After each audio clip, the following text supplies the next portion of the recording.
આ પગ મોચકોડે તો બહુ દુખાવે બાપા. જો આપણે શનિદેવના મંદિરનું ઘણું બધું કામ બાકી છે મંદિર બનાવવા માટે, તો એની માટે જો આ પોસ્ટરમાં લખ્યું છે એ પ્રમાણે દાન પણ આપી શકો છો, અને એ પ્રમાણે જો તમારે કઈ વસ્તુ કે માલ સામાન લાઈન આપવો હોય તો પણ આપી શકો છો.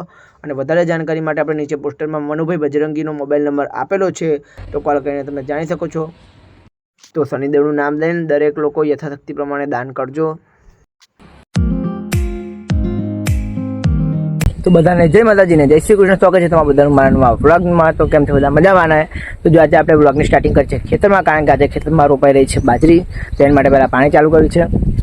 અમને જે માણસો છે દેખાય છે ખેતર ઉપાડે છે. તો તમને બતાવું ત્યાં જઈને પહેલાં આપણા ગઠ્ઠા ઘરે મૂકતાઈએ, પછી આપણે ત્યાં જઈએ પાણીવાળા જોવા. તો આગળ સુધી વ્લોગમાં બન્યા રહેજો. તો જો આપણે ગઠ્ઠા નાખીને પાછા આવી ગયા છે ખેતરમાં. જોઈએ અંદર કેવું. આ તો હાલમાં ખેતરમાં કમ્પ્લીટ રેડી થઈ ગયું. કેવું દેખાય કોમેન્ટ કરજો. પાણી ચાલુ છે, પાણી વાળી બધી પતી ગઈ કમ્પ્લીટ. ખેડેલું આ તમાકુ થોડાક દિવસ પછી પાડશે, પછી આમાં ચાર નાખવાની પાડીને તરત. આમાં બાજરી છે, આમાં ચાર નાખશે, અને આ પાડ્યા પછી એમને પડી રહેશે. જો મિત્રો આપણે 1 2 3 ને 4 ચારા પવાઈ ગયા છે, અને 5મા ચારામાં પાણી જાય છે. આ થોડીક વાર પછી રોપવાનું ચાલુ કરશે અહીંયા આ જગ્યાએ, એટલે આ ચારમથી. આપણે પેલા પાન ખાતા આપણે સ્પેશિયલ પાન ખાવા આપ્યા હતા જાંબુડા.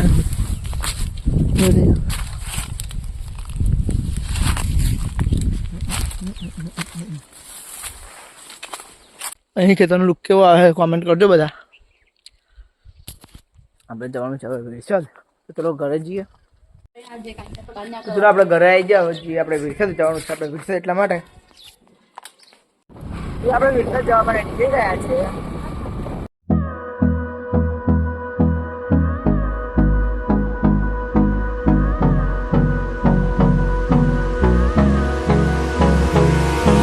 તો મિત્રો આપણે શનિદેવના દર્શન કરવા માટે ઉભા રહ્યા છે. ચલો ફટાફટ આપણે દર્શન કરતા આવીએ. અહીંયા હનુમાનજીનું મંદિર છે, અને આ શનિદેવ પહેલાં શનિદેવના દર્શન કરતા આવીએ, પછી હનુમાનજીના દર્શન કરતા આવીએ. અહીંયા પણ એક હનુમાનજી છે. ફટાફટ શનિદેવના આપણે દર્શન કરી લઈએ. જય શનિદેવ. કોમેન્ટમાં બધા શનિદેવ લખી દેજો. શનિદેવ બધાના દુઃખ ટાળે એવી શનિદેવને પ્રાર્થના કરીએ. હજુ આપણે શનિદેવના મંદિરનું ઘણું બધું કામ બાકી છે મંદિર બનાવવા માટે, તો એની માટે જો આ પોસ્ટરમાં લખ્યું છે એ પ્રમાણે દાન પણ આપી શકો છો, અને એ પ્રમાણે જો તમારે કઈ વસ્તુ કે માલ સામાન લાઈન આપવો હોય તો પણ આપી શકો છો. અને વધારે જાણકારી માટે આપણે નીચે પોસ્ટરમાં મનુભાઈ બજરંગીનો મોબાઈલ નંબર આપેલો છે, તો કોલ કરીને તમે જાણી શકો છો. તો શનિદેવનું નામ લઈને દરેક લોકો યથાશક્તિ પ્રમાણે દાન કરજો. જય શનિદેવ. શનિદેવ બધાની મનોકામના પૂર્ણ કરે. હવે આપણે બહાર બીજા શનિદેવની નાની મૂર્તિ મૂકી છે, જોઈ લઈએ. જો અહીંયા શનિદેવ જે છે એ હાથી ઉપર બિરાજમાન છે, અને એની સામે છે ગણપતિજીની મૂર્તિ. જય ગણપતિ દાદા. અને શનિદેવ મંદિરની સામે છે હનુમાનજીનું મંદિર નાનું એવું. અહીંયા બધી લાઇટો લગાવી છે, તમે જુઓ કે જોરદાર દેખાય છે. અત્યારે એવી દેખાય તો રાતે લાઇટો જ્યારે કરતા હશે ત્યારે કેટલું જોરદાર વ્યૂ આવતો હશે મંદિરનું. શનિદેવના દર્શન કરી લીધા. હવે આપણે જે હનુમાનજીના દર્શન કરવા માટે મારી હનુમાન મંદિર આ છે. આજુબાજુનો એરિયો બધો.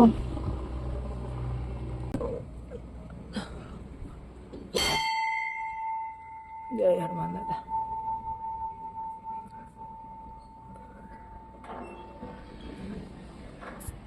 જય હનુમાન દાદા. કોમેન્ટ આવે તો જય હનુમાન દાદા લખી દેજો.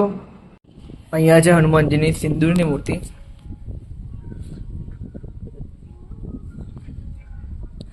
કોઈને પેલું તેલ એવું કંઈક ચડાવવાનું હોય ને તો આ મૂર્તિ પર ચડાવી શકે. દર્શન તો કરી લીધા છે. હવે આપણે છીએ ઘરે. પાણી તરસ બહુ લાગી ત્યાં તાપણી છે, તો પેલા ફટાફટ પાણી ખાઈએ અને પછી ઘરે. હનુમાન મંદિરના ગેટથી આપણે શનિદેવ મંદિરનો વ્યૂ કંઈ આવો આવે. રસ્તામાં જો કોઈને જતા આવતા તરસ બરસ લાગે ને તો એની માટે પાણીના પરબની સુવિધા કરી છે. મને પણ હવે તરસ લાગી તો હું પણ પાણી પી લઉં અને પછી જઈએ આપણે ઘરે. મિત્રો દર્શન એવું આપણે કરી લીધું, પાણી પણ પી લીધું. હવે આપણે ઘરે જઈએ.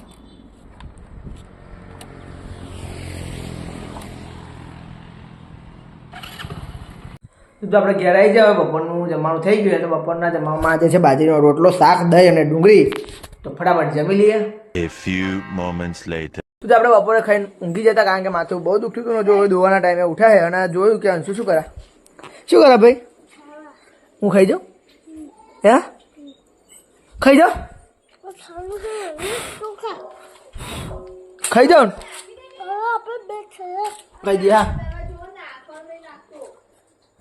મિત્રો, આપણે થોડીક પ્રોબ્લેમ થઈ છે, પગમાં ચાલાતું નથી. પગમાં ખબર આપણે ઊંઘીને ઉઠે ને બપોર તે પછી બહુ ખતરનાક અહીં દુખાવો થઈ ગયો છે આપણે આ જગ્યાએ અહીં બધા આટલા એરિયામાં. તો આની માટે આપણે પેલું હાથ પગ એવું બેહાડે ને દેશી રીતે નસ એવું પડે ને ત્યાં તે જવું પડશે. કે હું વધારે પડતી દવાખાનાની ગોળી ઓછી ખાઉં છું, જેમ મને એમ ધીમે ઓછી કરું છું. એમ દવાખાનાની ગોળી કરતાં હવે દેશી ઉપચાર વધારે કરું છું. તો ચલો અહીંયા જતા આવીએ. પહેલાં આપણે દેશી ઉપચાર કરવા માટે નીકળી ગયા છે. ચાલો એમાં થોડીક તકલીફ પડે છે. આપણે અહીં આવી ગયા. પેલું દવાખાના જેવું છે, દેશી રીતે પેલું હાથ પગ એવું બેહાડે ને હાથથી એ જગ્યાએ આ એવું સીધું મચડવાનું ચાલુ કરી દીધું. પગ દુખે તો બહુ, પણ આપણે થોડું થોડું સહન કરી લઈએ. બહુ રાડો પડે બીજા આજુબાજુ રહે કહીશ. આટલું બધું દુખતું છે.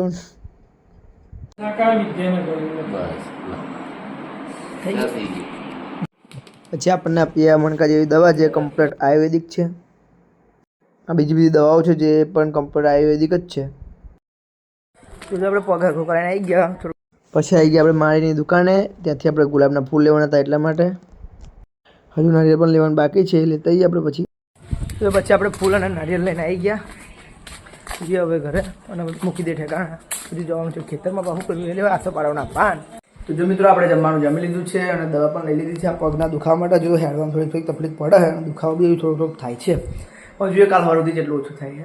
જો અત્યારે આપણે રાતે જવાનું છે ખેતરમાં પેલું આસોપાલવના પાન લેવા માટે, કારણ કે કાલે છે રવિવાર. ચલો ફટાફટ ભાવ તો બહાર ગયો એટલે દેવાને લેતા આવીએ આપણે. ભાઈ જઈએ ખેતરમાં આસોપાલવના પાન લેવા માટે. જો આ એટલે પછી આપણે ખેતર જવા માટે નીકળી ગયા. રાતે અંધારે આસોપાલવના પાન લેવા જાવ. ખેતર લોકો આવી જવાનું. ચલો આપણે આવી જાય ખેતર. ફટાફટ આસોપાલવના પાન તોડી લઈએ. થોડાક દાળે દેખ તોડી લેવાનું આમતું, એટલે એમાં પછી હારા હારા પાન ઘેર જઈને એ કરી લે ધોઈને.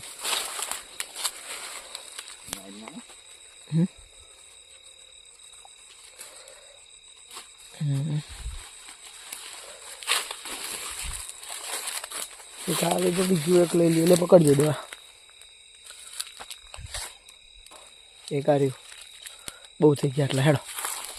ચલો હવે નીકળીએ ઘરે.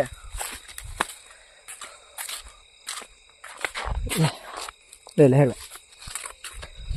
ચલો હવે ઘરે જવા નીકળી ગયા. તો ચલો આ ઘરે આવી ગયા. હવે આને મૂકી દઈએ ફ્રીજમાં. કાલ સવારે ધોઈને પછી ઉપયોગમાં લઈશું.